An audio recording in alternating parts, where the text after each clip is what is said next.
Hey everybody, what's going on? And welcome to Guns N' Roses Central. And we got some Guns N' Roses news for you guys today. So we have an interview with Traci Guns, founding member of Guns N' Roses and a founder of LA Guns, talks to Daily Echo ahead of the show at the Brooks. So he was interviewed and he talked a bit about Axl and Guns N' Roses. So the first question that came up regarding Axl was whether he'd actually like to actually speak to Axl. And the question was, can egos get in the way of musicians speaking to each other? I mean, would you like to speak to Axl Rose ever again, or is it a case of not in this lifetime? To which Traci said, oh no, of course I would. I mean, we don't have a bad relationship or anything. We haven't talked in 25 years, but we don't have a bad relationship. We just kind of have a non-existent relationship for all these years. But you know, he says wonderful things about me. I say wonderful things about him that are mutual. It's not high school at all. And then he was asked about the actual reunion. So he was asked, what do you think about the Guns N' Roses reunion tour, considering you were involved in the roots of that band? He said, I think it's fantastic. I wish they would have done it sooner, and I would like for them to put out new music because, like Metallica and Def Leppard and other bands, putting out new music validates rock and roll music. To go out and only play live to make a lot of money is great, but also to kind of shake up a very stagnant rock music scene, it's important for Guns N' Roses to put out new music. You have to have new music that people latch on to. I think that soil is very fertile for this kind of music right now. I think it's everybody coming to the realization that as we get more and more mortal and how important it is what we're supposed to do. So I couldn't agree with him more about this. I would love for Guns N' Roses to put out new music, and I think that's one of the most common comments I see on my channel about Guns N' Roses. So if you guys want to read the whole article and interview, I've linked to it down below in the description box. Let's go into our next piece of news. We've got another Tommy Stinson interview. This time he did an interview with Eric Blair, and he talked about his life in music, Guns N' Roses, and Bash and Pop. And let's talk about what things about Guns N' Roses he discussed. So he talked about working with Josh Freese, who was one of, I think, Guns N' Roses' first drummers after the band sort of fell apart in the late 90s. And he said that Josh Freese was great to work with. He's a quirky guy, and he's a great drummer, and he loved playing with him. And Tommy's always been labeled as the general in Guns N' Roses whenever he was in the band. And he said he wasn't really the musical director for GNR in its early stages, but he would help organize the band a bit because, they had 6 or 7 members, and he just wanted to organize everybody and make sure that everybody's on the same page. So he would organize, what time they'd meet up to actually rehearse certain parts, or he would actually work with other players to sort of work on their parts and how it interacted with the bass and stuff. He did say that some of the guitar players that he dealt with were a pain in the ass, and some weren't and became his friends. And we know that there was some tension between him and Bumblefoot. And I don't know if he was referring to Bumblefoot still or some of the other guitar players who came and went. He also said there was too many moving parts, and he asked himself out of the position that he never really wanted anyways. He said sometimes he was called a general, as I previously discussed, and he said that if he was the musical director for Guns N' Roses, he would have probably asked for a lot more money because he believed in the project.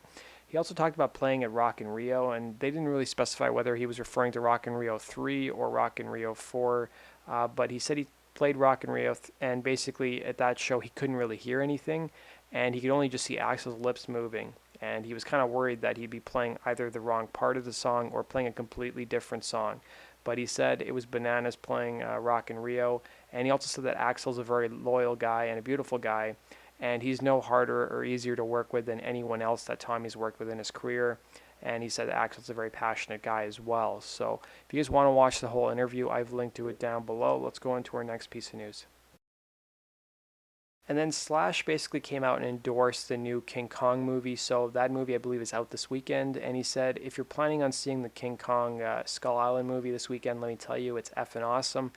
I haven't seen it. Let me know if you guys have seen it. Is it any good? I'm on the fence about seeing it, and I'll tell you what, guys, I hate Tom Hiddleston with a passion, largely because I think that whole relationship between him and Taylor Swift was phony and planned, and it was just used to basically further his career because, before the whole relationship, he wasn't really a household name, but now he is. And then he went up on some award show, and he was talking about his charity work, and then he talked about working in Sudan and how the people of Sudan loved his TV show on Showtime. I thought it was very self-centered, and I just don't think he's a very authentic kind of guy, so I'm kind of on the fence about him, but it looks like Slash liked the movie, and let me know if you guys enjoyed it. And then Slash tweeted about this charity called Support the Tula Tula. It's basically a rhino orphanage that was they're trying to raise money for. Apparently some poachers broke into it. And then we've got some Duff McKagan news. So earlier this week, Axl wished everybody a happy International Women's Day, And Duff did the same thing and basically tweeted at his wife and his daughter Grace, who's in the band the Pink Slips. And then we've got this final news story. This one's AC/DC related. Apparently there's going to be a new Bon Scott biography called The Last Highway, so it's supposed to be coming out this fall. And it's written by author Jesse Fink, whose work you guys may be familiar with. He wrote the 2015 book The Youngs, the Brothers Who Built AC/DC, and he called this book a passion project. So the author promises Last Highway is basically the biggest book I've ever written, and hints that it'll focus on the story of Bond's years in America between 1977 and 1979, and his mysterious death in England in 1980. So, referring to Scott's death as a Da Vinci Code of Rock, the press release announcing Last Highway vows to separate fact from myth in the singer's growing legacy and pinpoints the heart of Fink's book as the story of the special and unlikely friendship between the Australian rock star and an alcoholic Texan troublemaker. So, readers can expect a story that sprawls from Austin in 1977 through Scott's 1980 death in London, a time period which saw AC/DC's commercial fortunes rise even as they dealt with behind-the-scenes strain.